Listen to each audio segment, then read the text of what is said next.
Hi everyone, welcome back to my channel mamma's world. তোমরা সবাই কেমন আছো? আশা করবো তোমরা সকলেই ভালো আছো, সুস্থ আছো, আর আমরাও খুব ভালো আছি। তো আজকে কোনো ডেইলি ব্লগ নিয়ে আসিনি, আজকে তোমাদের সাথে একটা রেসিপি শেয়ার করব। তো রেসিপিটা আমার ভীষণ পছন্দের একটা খাবার, তো হচ্ছে সেটা হলো শুকনো মাছের ভর্তা। সেটা সচরাচর খুব একটা খাওয়া হয় না, তা আজকে অনেক দিন পর বানাচ্ছি, ভাবলাম তোমাদের সাথে শেয়ার করি। তো আমার এই বাড়িতেও কেউ খায় না, আমার শ্বশুর বাড়িতেও কেউ খায় না। তো আর কলকাতায় কোথায় পাওয়া যায় সেটাও আমি জানি না। তো যখন আমি বাপের বাড়ি গিয়েছিলাম, তো সে অনেক দিন আগের কথা, লাস্ট মে মাসে গিয়েছিলাম। তো তারপরেও একবার গিয়েছিলাম নভেম্বরে। তো মে মাসে যখন গিয়েছিলাম তখন হচ্ছে নিয়ে এসেছিলাম। ওই প্রায় বছর হয়ে যাচ্ছে, এইবার এপ্রিল, আর 1 মাস হলেই বছর হয়ে যাবে। তো হচ্ছে নিয়ে এসেছিলাম ওই মাছগুলো। তো ছিল তো তো যেহেতু আমি একাই খাই শুকনো মাছ ভর্তাটা, তো সেই মানে 3-4টে মাছ রান্না করলেই আমার 2-3 দিন চলে যায়। আর আমি কয়েক মাস পর পর রান্না করি, তো সেই জন্য মাছগুলো এখনও রয়ে গেছিলো। আর মাছগুলো একদম ভালো ছিল, যেহেতু আমি ফ্রিজে রেখে দিয়েছিলাম, এখনও পর্যন্ত খুব ভালো রয়েছে। তো আমার শ্বশুরবাড়িতেও কেউ খায় না, বাট আমার যা খেতে ভীষণ ভালোবাসে। তো যখনই আমি বাপের বাড়ি যাই নিয়ে আসি, তো তখন এই বাড়িতে এনে রান্না করে আমরা খাই। আমি যতদিন থাকি তো ওইভাবেই রান্না করে খাই দুজনে মিলে। তো অনেকেরই ভালো লাগে, হয়তো আবার অনেকেই পছন্দ করে না। তো আমার ভীষণ ভালো লাগে। তো তোমাদের কার কার ভালো লাগে সেটা অবশ্যই কমেন্ট করে জানিও আমাকে। তো চলো এবার আমি রান্নাঘরে যাই। তো ফ্রিজ থেকে মাছগুলোকে বের করে নিয়েছি। তো দেখো এখনও কতগুলো মাছ রয়েছে। তো এখান থেকে আমার এক কাকিমাকেও দিয়েছিলাম, মানে যখনই এনেছিলাম তখন দিয়েছিলাম। তো এখনও এইটুকু মাছ রয়ে গেছে। তো মাছগুলো একদম ঠান্ডা হয়ে রয়েছে, তো সেই জন্য মানে আমি হচ্ছে মাইক্রো ওভেনে একটু গরম জল বসিয়ে দিয়েছি।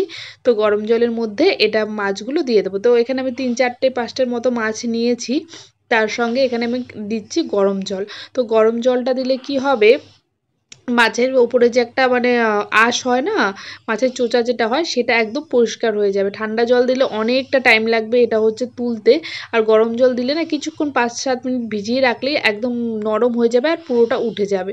তো সুন্দরভাবে উঠে যায় ওগুলো। তো আমি এগুলোকে পরিষ্কার করে কেটে নিয়েছি, ছোটো ছোটো পিস করে কেটে নিয়েছি। তার সাথে এখানে দেখো পেঁয়াজ, আদা, রসুন, টমেটো, কাঁচা লঙ্কা, তো এগুলো কেটে নিয়েছি। দেখো মাছগুলোকে আমি ছোটো ছোটো পিস করে নিয়েছি।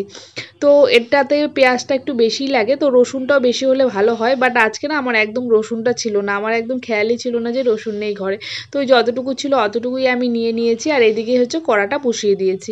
কড়াটা বসিয়ে দিয়ে এর মধ্যে দিয়ে দিয়েছি সর্ষের তেল। তো আজকে পুরো রান্নাটা আমি সর্ষের তেলেই করব। তার সঙ্গে এখানে দিয়ে দিলাম গোটা জিরে। এখানে তোমরা শুকনো লঙ্কাও ইউজ করতে পারো, আমি শুকনো লঙ্কাটা দিইনি কারণ আমি একদম ঝাল কম খেতে ভালোবাসি। তো তারপরে এখানে পেঁয়াজ দিয়ে দিলাম, আর পেঁয়াজ দিয়ে অল্প পরিমাণে লবণ দিয়েছি যাতে পেঁয়াজটা তাড়াতাড়ি ভাজা হয়ে যায়। তো এখানে পেঁয়াজটা ভাজা হতে থাক, এদিকে আমি হচ্ছে এদিকে যে আদা রসুনটা আছে, আজকে আর পেস্ট করব না, আজকে এই হামলদিস্তায় আমি হচ্ছে এটাকে হচ্ছে থেতো করে নেব। তো একদম আমার হয়ে গেছে দেখো। তো এবার কড়াইয়ের মধ্যে হচ্ছে পেঁয়াজটা হালকা ভাজা হয়ে গেলে পরেই এটা দিয়ে দেবো। তো পেঁয়াজটা আমার হালকা ভাজা হয়ে এসেছে, তার মধ্যে আমি দিয়ে দিলাম এবার মাছটাও আমি দিয়ে দিলাম, কারণ পেঁয়াজের সাথে মাছটা ভাজা হয়ে যাবে একসঙ্গে।